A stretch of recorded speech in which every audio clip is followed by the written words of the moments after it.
नमस्कार, आपका मेरे चैनल में स्वागत है। आज मैं आपको संकष्टी चतुर्थी की ज्येष्ठ मास में सुनी जाने वाली कथा सुनाने जा रही हूँ। हर माह में संकष्टी चतुर्थी पड़ती है। ज्येष्ठ माह में पड़ने वाली संकष्टी चतुर्थी को एक दंत संकष्टी चतुर्थी के नाम से जाना जाता है। हिंदू धर्म में इस तिथि का बहुत अधिक महत्व होता है। यह तिथि प्रथम पूजनीय देव गणेश जी को समर्पित होती है। इस पावन दिन गणेश भगवान की विधि विधान से पूजा अर्चना की जाती है। इस दिन गणेश भगवान की पूजा करने से सभी तरह के विघ्न दूर हो जाते हैं और भगवान गणेश का आशीर्वाद प्राप्त होता है। प्राचीन काल में 100 यज्ञ करने वाले राजा पृथु हुए थे। उनके राज्य में जयदेव नाम का ब्राह्मण रहता था। उस ब्राह्मण के 4 पुत्र थे और उन सभी की शादी हो चुकी थी। एक दिन बड़ी पुत्र वधू ने अपनी सास से कहा कि सासू माँ, जब मैं छोटी थी तब से मैं गणेश चौथ का व्रत करती थी। मैं यह व्रत अपने मायके में ही कर रही थी और यह व्रत सुफलदायी है। क्या यह व्रत मैं यहाँ भी कर सकती हूँ? आप मुझे हर महीने की संकट मोचन गणेश चौथ का व्रत करने की अनुमति दे दीजिए। लेकिन उसकी सास मना कर देती है। उन दोनों सास बहू की बातचीत उनके ससुर जयदेव सुन रहे थे। उन्होंने कहा कि बड़ी बहू, तुम इस घर की सबसे बड़ी बहू हो। तुम बहुत ही समझदार हो। तुम्हें इस घर में किस चीज की कमी है? भगवान की कृपा से अन्न धन के भंडार भरे पड़े हैं। अभी तुम्हारे खेलने और खाने के दिन हैं और ये गणेश कौन है? तुम्हें व्रत करने की कोई जरूरत नहीं है। इस तरह बड़ी बहू से सास ससुर दोनों ही व्रत करने के लिए मना कर देते हैं।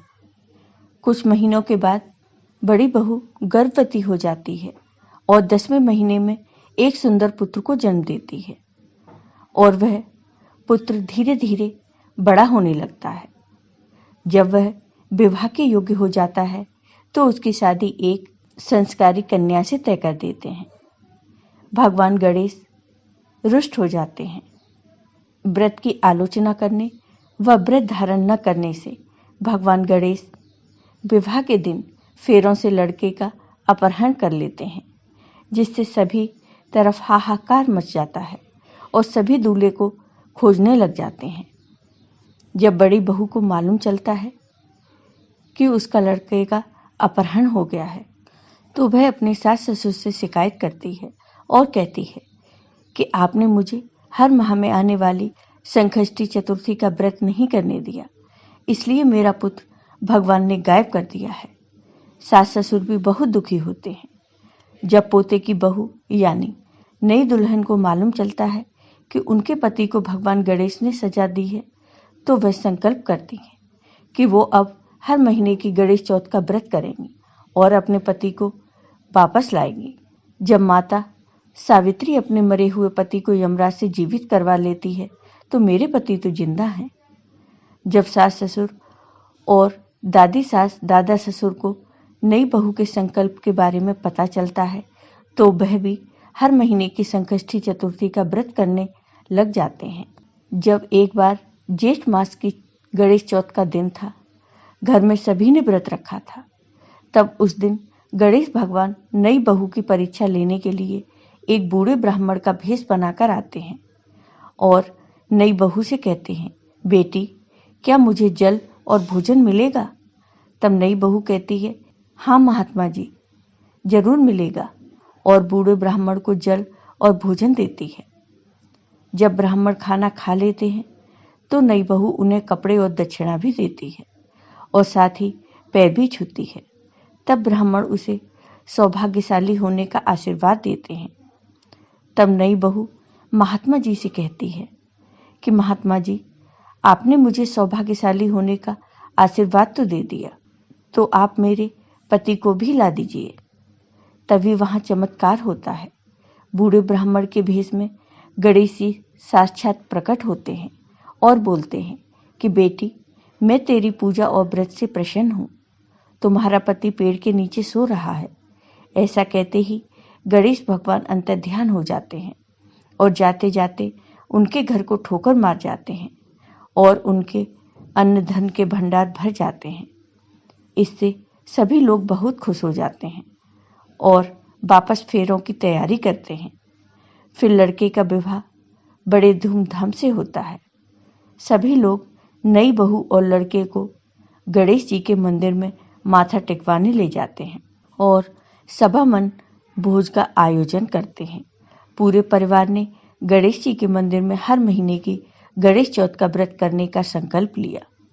वो दिन जेठ मास के गणेश चौथ का दिन था। एक माँ को उसका बेटा और बहू को उसका सुहाग मिल गया। तो हे गणेश भगवान, जैसे आपने इस ब्राह्मण के बेटे बहू पर अपनी कृपा की, वैसे ही अपने सभी भक्तों पर अपनी कृपा सदा बनाए रखना। जय हो गणेश भगवान की। एक दिन संकष्टी चतुर्थी की पूजा विधि। इस दिन सुबह जल्दी उठकर स्नान करें। स्नान करने के बाद घर के मंदिर में दीपक जलाएं। संभव हो तो इस दिन व्रत भी रखें। गणपति भगवान का गंगा जल से अभिषेक करें। भगवान गणेश को पुष्प अर्पित करें। भगवान गणेश को दूर्वा घास भी अर्पित करें। धार्मिक मान्यताओं के अनुसार दूर्वा घास चढ़ाने से भगवान गणेश प्रसन्न होते हैं। भगवान गणेश को सिंदूर अवश्य लगाएं। फिर भगवान गणेश का ध्यान करें। गणेश जी को भोग भी लगाएं। भगवान गणेश को मोदक या लड्डू बहुत पसंद है, इसलिए आप मोदक या लड्डुओं का भोग भी लगा सकते हैं। इस व्रत में चांद की पूजा का भी महत्व होता है।